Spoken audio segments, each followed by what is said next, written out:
Joash was 7 years old when he began to reign, and he reigned 40 years in Jerusalem.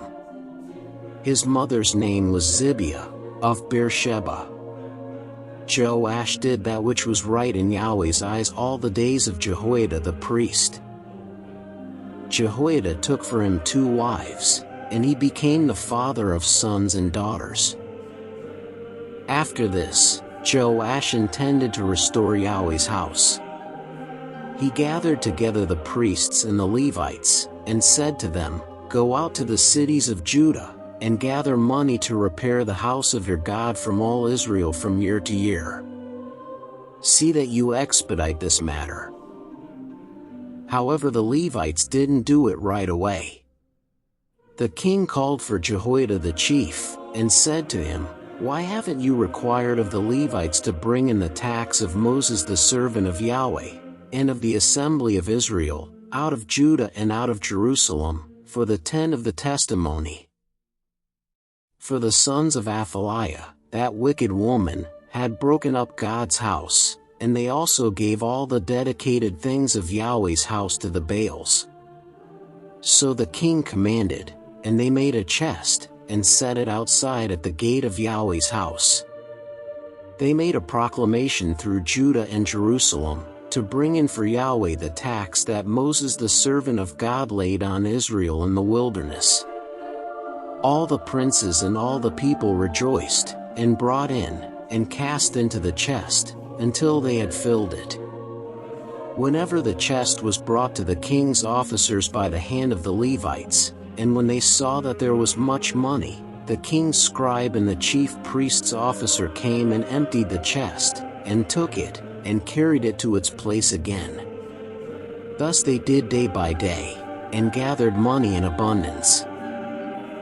The king and Jehoiada gave it to those who did the work of the service of Yahweh's house. They hired masons and carpenters to restore Yahweh's house, and also those who worked iron and bronze to repair Yahweh's house.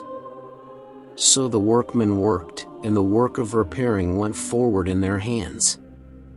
They set up God's house as it was designed, and strengthened it. When they had finished, they brought the rest of the money before the king and Jehoiada, from which were made vessels for Yahweh's house, even vessels with which to minister and to offer, including spoons and vessels of gold and silver. They offered burnt offerings in Yahweh's house continually all the days of Jehoiada. But Jehoiada grew old and was full of days, and he died.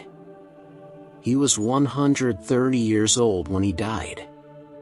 They buried him in David's city among the kings, because he had done good in Israel, and toward God in his house. Now after the death of Jehoiada, the princes of Judah came and bowed down to the king. Then the king listened to them. They abandoned the house of Yahweh, the God of their fathers, and served the Asherah poles and the idols, so wrath came on Judah and Jerusalem for this their guiltiness. Yet he sent prophets to them to bring them again to Yahweh, and they testified against them, but they would not listen. The Spirit of God came on Zechariah the son of Jehoiada the priest, and he stood above the people, and said to them, "God says, why do you disobey Yahweh's commandments, so that you can't prosper? Because you have forsaken Yahweh, he has also forsaken you." They conspired against him, and stoned him with stones at the commandment of the king in the court of Yahweh's house. Thus Joash the king didn't remember the kindness which Jehoiada his father had done to him, but killed his son. When he died, he said, "May Yahweh look at it, and repay it." At the end of the year, the army of the Syrians came up against him.